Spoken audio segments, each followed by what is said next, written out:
Hi, I'm Andrea Milano. Welcome to Multicultural Children's Book Day 2022 at the Lake Oswego Public Library. Today we celebrate books that are written and illustrated by people from all over the world, about people from all over the world, people experiencing life differently from us and from places that might be unfamiliar. And we celebrate the diversity of books for children that elevate race, identity, and ability. The stories you are about to hear are being read by your neighbors, friends, and librarians. Did you know that our city is made up of families that speak as many as 66 different languages and come from many different countries? Some of these stories will be read to you in those very languages. These multicultural stories can be a window or a mirror or a sliding glass door, providing you with an opportunity to see yourself and your friends in familiar and not so familiar places. They invite you to visit a world you may not have been to before. They might inspire you to seek out friends in real life, like the ones you've met in these stories. Thank you to the authors, illustrators, and publishers for bringing these stories to life. And thank you to the founders of Multicultural Children's Book Day for the inspiration to celebrate stories like these together with communities all over the U.S. today and every day. You can find some of these books, as well as so many others, on the shelves of your public library. Go to lopl.org for information about using your library and checking out books. And for more information about Multicultural Children's Book Day, click the link on our website or go to multiculturalchildrensbookday.com. Ciao!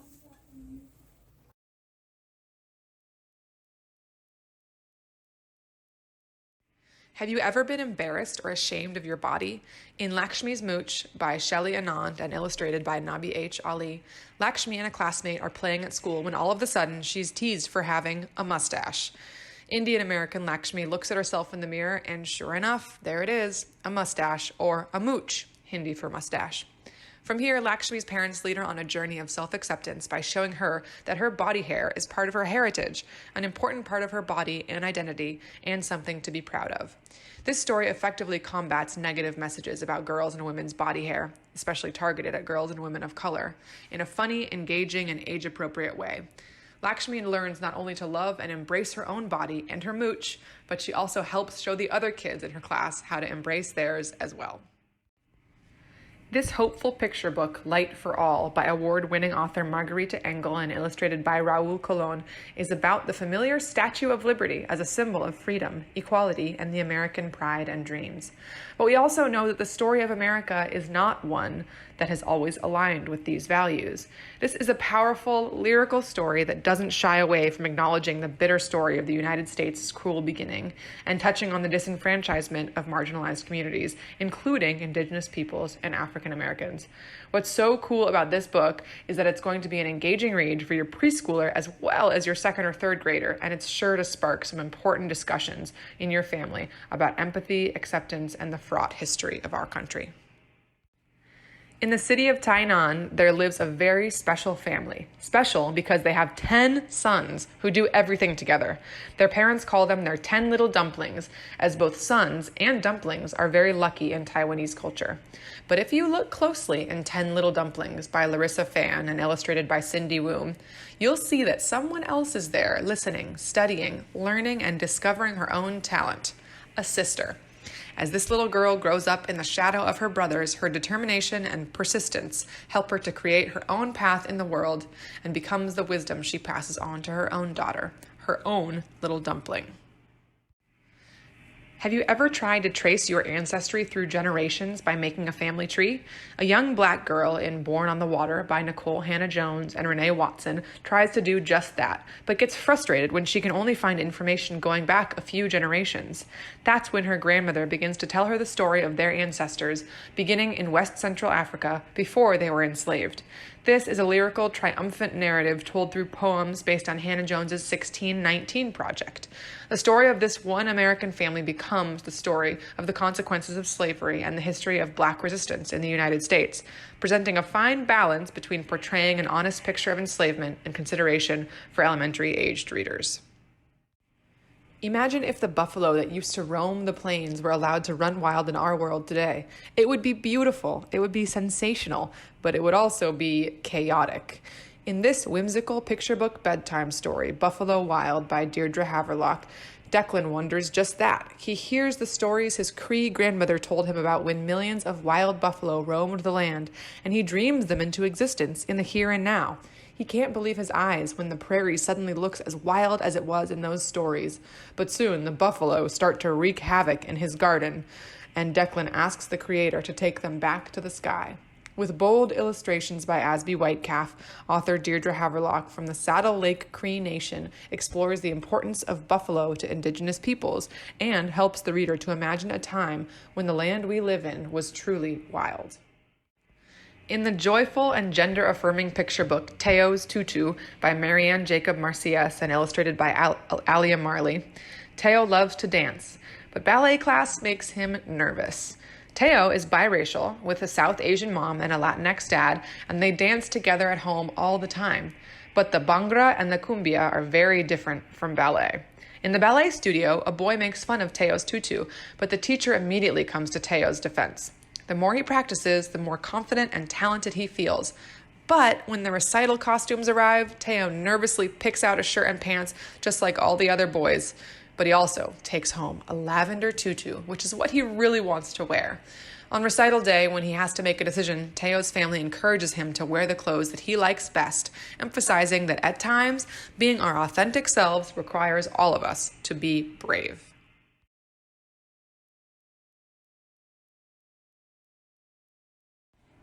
In Yusuf Azim is Not a Hero by Sadia Faruqi, Yusuf is excited to start middle school in his small Texas town, but with the 20th anniversary of the September 11 attacks coming up, suddenly it feels like the country's anger and grief from so long ago is all focused on his Muslim community. Uncle Rahman gives Yusuf his journal from 2001, when he was 12, and through it, Yusuf learns about how his uncle and other American Muslims were affected by Islamophobia and why 9/11 still matters today. These diary entries are seamlessly woven into the story as Yusuf slowly finds his own voice and the strength to stand up for what's right, even if it's scary. Manuela is a witchling in a lush land inspired by the Dominican Republic, and so she is taken in by a religious order of sisters who run a school for little girls with magical powers. The order's practice focuses on using their powers for good and for serving others, but Manu is always getting into mischief and showing off. Manu is different from the other kids, even down to the kind of bird she's able to transfigure into, which complicates her social life. One thing leads to another, and a curse causes her to seek help from a demon, which brings out parts of Manu that she would much rather hide. Manu, by Kelly Fernandez, is a lively graphic novel romp through a quirky magical world with a lovable heroine, perfect for elementary and middle schoolers, especially fans of Amulet and Witch Boy. In Samira Surfs by Ruxana Gidros, 11-year-old Samira and her Rohingya family are settled into their new life in Cox's Bazar, Bangladesh, after fleeing Burma by boat in 2012. Samira is glad she can help support her family by selling hard-boiled eggs on the nearby beach, but longs to attend school. But even if they didn't need the money Samira contributes, her father believes that, given their future opportunities, education only benefits boys. Samira is afraid of the water after the fateful boat ride from Burma that killed her grandparents. But when she befriends a group of Rohingya and Bangladeshi surfers, the announcement of a surfing contest with a cash prize motivates her to overcome her fear and learn how to be the best surfer she can be. Winning could prove to her family that girls, like boys, can change their family's fortunes. Black Lives Matter. Recognize, an anthology honoring and amplifying Black life, edited by Wade Hudson and Cheryl Willis Hudson, is a powerful collection of essays, poems, short stories, comics, and more around one central theme: Black Lives Matter. With selections from a stellar roster of 30 children's book creators, including Nikki Grimes, Kwame Mbalia, and Sharon Draper, this volume is full to the brim with Black excellence. Excerpts, quotes, and speeches from historical figures such as Frederick Douglass and James Baldwin are also interspersed throughout. Though the stirring entries address a diverse array of topics such as gender, police violence, and Black joy, they all come back to the central theme: Black Lives Matter. This book will engage middle school readers in class discussions or for pleasure reading, and definitely as a rallying cry for change. When someone defaces the gym of her suburban middle school with racist graffiti, some of Junie Kim's friends are outraged and want to organize a protest. Not Junie, though. Junie is Korean American, and she has been facing the racist taunts of the school bus bully every morning. She is tired of resisting. Instead, she turns inward and becomes cynical, negative, and even depressed. She's finally inspired to get involved when a school assignment to interview an elder gives Junie a chance to hear about her beloved grandfather's boyhood during the Korean War. His harrowing tale and her grandmother's similarly traumatic story offer valuable perspective, and she takes action by working with her friends to create a video about diversity for an upcoming assembly. Finding Junie Kim by Ellie O is a great upstanders story. It's an intergenerational tale that realistically highlights a girl's growing confidence and awareness of social justice issues.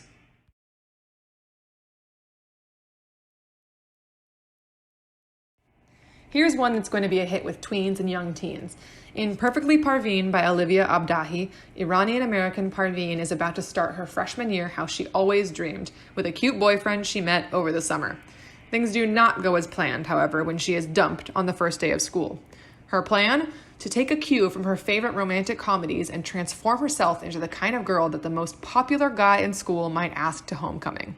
Of course, Parveen discovers that being a rom-com dream girl is much harder than it looks. Also hard, the parent-mandated Farsi lessons. A confusing friendship with a boy who's definitely not supposed to like her. And hardest of all, the ramifications of the Muslim ban on her family in Iran. Suddenly, being herself has never been more important.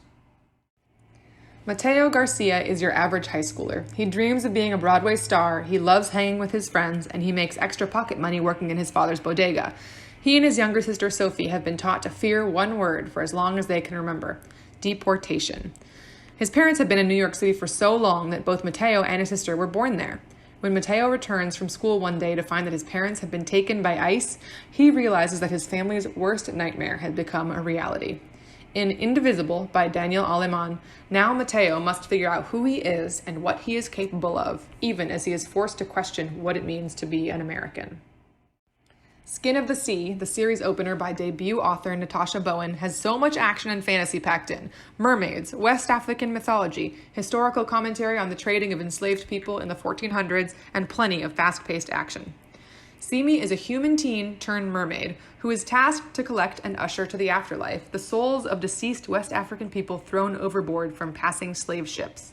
When a living team named Kola lands in the water during a violent storm, Simi defies the supreme creator and saves his life. Haunted by the memory of the captured human girl she was before she was remade into a mermaid, Simi embarks on a dangerous journey to return the boy home, whatever the cost. Walking in Two Worlds by Wabkin Yu is a high-tech science fiction thriller set in the near future with virtual gamer teen Bugs at the helm. Bugs is a regular Anishinaabe teen who lives on the reservation with family, including her mother, who is the first modern-day woman elected as chief.